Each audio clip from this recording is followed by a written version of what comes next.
विद्या को स्वीकारना है। हम यहाँ पर कुछ वेद विद्यार्थियों को कंप्यूटर शिक्षा में भी लगभग डिप्लोमा, एडवांस डिप्लोमा, वहाँ तक C++ भाषा सिखाने तक हम वहाँ को उनको ले गए, तो वहाँ पहुँचे, उनका मुंह में वेद विद्या निकलती है और उसके साथ वो ये काम भी अच्छी तरह से करता है। और आगेवान होके हमें गुरुजी बोलते थे कि ब्रिज बिल्डर होके हमें सेवा देना है।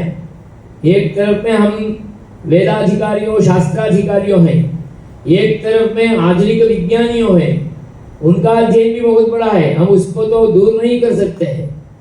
और इन दोनों के साथ सेतु बंधन करने वाले कौन होंगे? जिसको दोनों विद्या में प्रवेश है वही सेतु बंधन कर सकते हैं। अभी उदाहरण के तौर पे डॉक्टर पी रामानुजन जैसा वेद विद्या में भी परिणत और आधुनिक कंप्यूटर विद्या में भी परिणत नहीं होंगे तो इसका सेतु बंधन करने वाले कौन होते हैं? ऐसा तो अभी हमारे पास केवल अंगुली गण्य है। हमें ऐसा 100 हजार पंडितों को तैयार करना तो ही ये विषय हमें हो सकता है। हमारा मस्तिष्क में रहने वाला कुछ गांठ ग्रंथियों को दूर करते हुए, सभी को स्वागत करते हुए आधुनिक परिप्रेक्ष्य में केवल हमें चलने का स्वभाव आ जाएगा, धीरे धीरे पहुंचने लगेंगे तो अच्छी तरह से ये हो जाएगा और आसानी से हो जाएगा। हम केवल अभी तो अध्ययन करेंगे, पारायण करेंगे, पारायण करवाते हैं और उसका वाइब्रेशन तो है ही, और उसके अलावा वैज्ञानिक चिंतन के साथ उस अर्थ तत्व को समझते हुए, उस अर्थ तत्व का विधि विधान के साथ उसी पारायण को इतना आवृत्ति के साथ अनुष्ठान के रूप में पंचांग में हुआ तो उसका फल तो हमारे सामने दिखता है। यही वैज्ञानिक प्रयोग है।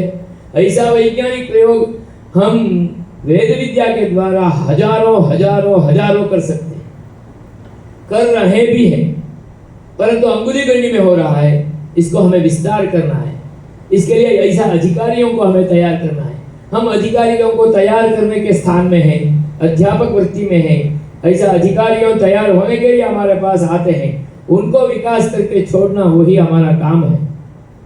ऐसा एक परिप्रेक्ष्य, अंतर संकल्प, अंतर विस्तार हमारे में आ जाएगा तो धीरे धीरे इसमें कैसे भी हमारे लिए भाग खुल जाएगा और ऐसा अधिकारी हो तैयार हो जाते हैं।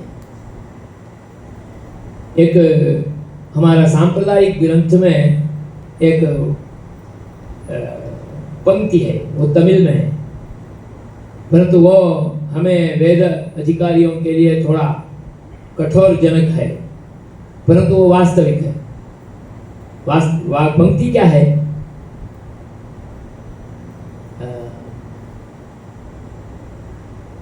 केवल वेदाध्ययन जिन्होंने किया वो कुंकुमं समुन्दर कड़ुदै पोले इत्येवं रूपेण नाम भारवाहकः केवलम। हमारे पास इतना बड़ा विद्या है परंतु अर्थानुसंधान तक हम नहीं पहुंच रहे हैं तो ये तो केवल भारवाहक है। हाँ, हम पारायण कर रहे हैं, पारायण के आधारित जो भी वहाँ पर दृष्टि विधान होनी चाहिए, विस्तार होनी चाहिए, प्रभाव होनी चाहिए, वो भी हो रहा है, वो हमें महसूस भी हो रहा है, हमारा अनुष्ठान अच्छी तरह से चल रहा है, वो सब सत्य है। पर अर्थानुसंधान कठिन है। अर्थानुसंधान कैसे करें? हमें इच्छा है परंतु हम एक जगह में नियुक्त हैं। हमारे लिए वेद पाठ का, वेद भाष्य का अध्ययन कौन कराएंगे? ये भी प्रश्न होगा। इस प्रश्न का भी आजकल हम आधुनिक युग में बहुत आसानी से इसका समाधान कर सकते हैं, हल कर सकते हैं, क्योंकि टेक्नोलॉजी है हमारे पास। मैं बोला ना, मैं यहाँ आने के बाद मेरा बाकी 4-5 कांड का अध्ययन मैं ऑनलाइन में पूरा किया और वो भी मेरा मन में दुख था कि अध्ययन पूर्ण नहीं हुआ तो मैं ब्रह्मयज्ञ कर रहा हूँ तो ये गलत होगा, तो कैसे भी करके पूर्ण करना। तो इस दृष्टि से किया हुआ अध्ययन ही पूर्ण होता है तो आपका अपना शाखा का लक्षण ग्रंथों का और शाखा का भाष्य ग्रंथों का अध्ययन क्यों नहीं होगा? अत्यंत आसानी से हो जाएगा। और इसके लिए बहुत लोग स्वयं इस कार्य में लगे हुए हैं, जैसा कि डॉक्टर पी रामानुज और अध्ययन करवा रहे हैं।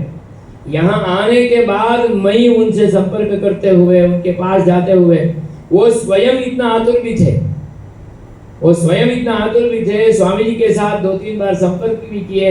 मुझे इस विद्यार्थियों को वहां तक ले जाना है, भले 4-5 आए, एक तैयार होके बाहर आए तो भी हमारे लिए कहीं निष्प्रयोजन प्रयत्न तो है ही नहीं, ये काम करना है। और उन्होंने चालू कर दिया। उन्होंने 3 कोर्स भी चालू किए, लक्षणाध्यायी, अंगाध्यायी एवं भाष्याध्यायी। और वो भी अध्ययन रेगुलर में, वीक में 3 दिन 4 दिन, जो दिन दिए उस दिन ऑनलाइन में आ जाते हैं। और जो भी साक्षात आने के लिए चाहते हैं, मेरे पास टाइम है, मुझे वेकेशन है, 1 महीना मैं फ्री हूँ, तो मैं चले जाऊँगा, तो वहाँ वो ही स्वयं आवास का व्यवस्था भी कर लेते हैं। हम वहाँ रह के रोज उनके क्लास में आते जाते हुए अध्ययन कर सकते हैं। नहीं, मुझे अभी नहीं टाइम है, तो मैं मेरे स्थान में ही रह के ऑनलाइन में क्लास अटेंड करूँ तो भी हो जाएगा। हमें पूर्ण रूप में मूलाध्ययन किया हुआ होना चाहिए, कहीं परीक्षा दिया होना चाहिए।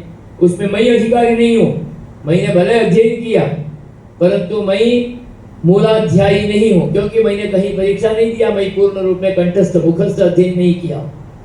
परंतु आप सब उसका अधिकारी है। मैंने आप सब मुखस्थ किए हैं, आप सब परीक्षा दिए हैं, आप सब वेदाधिकारी है, तो उनके लिए अध्ययन का उन्होंने प्रकल्प छोड़ा है। हमारा अध्यापक उसमें संपर्क में आए हैं, उसमें अध्ययन करते हैं। हमारे 4-5 विद्यार्थियों अभी पहली बार प्रवेश किए हैं। आप सबके लिए भी वो खुला है, बाहर से अलग अलग स्थान से। कुछ तो जो अध्ययन करके कोई भी आधुनिक क्षेत्र में सेवा कर रहे हैं, वो जो विदेश में है, वो भी इस वर्ग में ज्वाइन होते हैं। अध्ययन किया है इसलिए वो अधिकारी है, ऐसा हम अध्ययन कर सकते हैं। उसका एक वेबसाइट भी है, उस वेबसाइट में हम कोई भी ग्रंथ का वहाँ से तलाश करके निकाल सकते हैं। किसी लोगों को, कितने लोगों को अपना वेद का लक्षण ग्रंथ उपलब्ध नहीं होगा, कितने लोगों को तो अपना प्रातिशाख्य अथवा अपना कोई भाष्य ग्रंथ उपलब्ध नहीं होगा। वो सब अभी आज लगभग उपलब्ध है। बाकी भी पाठांतर के साथ वो सतत अपलोड कर ही रहे हैं और उसमें भी सेवा कर रहे हैं ये लोग जो अध्ययन करते हैं। वो इतना बड़ा पैमाने में अध्ययन करने के लिए हमें पूर्ण रूप में अवकाश है, सदवकाश है, योग्य प्रक्रिया है। इसलिए दास का एक विनम्र प्रार्थना है।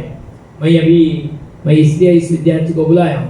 उन्होंने 1-2 बार वहाँ पर केंद्र में भी अध्ययन के लिए गया और यहाँ से भी ऑनलाइन में डायरेक्ट पढ़ता है। इन्होंने पैपलाद शाखा का पूर्ण अध्ययन अभी पूर्ण किया, मूल अध्ययन। तो ब्रह्म यज्ञ आदि अनुष्ठान करते हैं, इसलिए यहाँ का 4-5 विद्यार्थियों इसे आगे बढ़ रहे हैं। तो उनके लिए ये ऑनलाइन में किया। तो ये साइट कैसे यूज करना, ऐसा एक कुछ आपके समक्ष में प्रात्यक्षिक हो, ऐसा दृष्टि से मैं आज ये ध्रुव में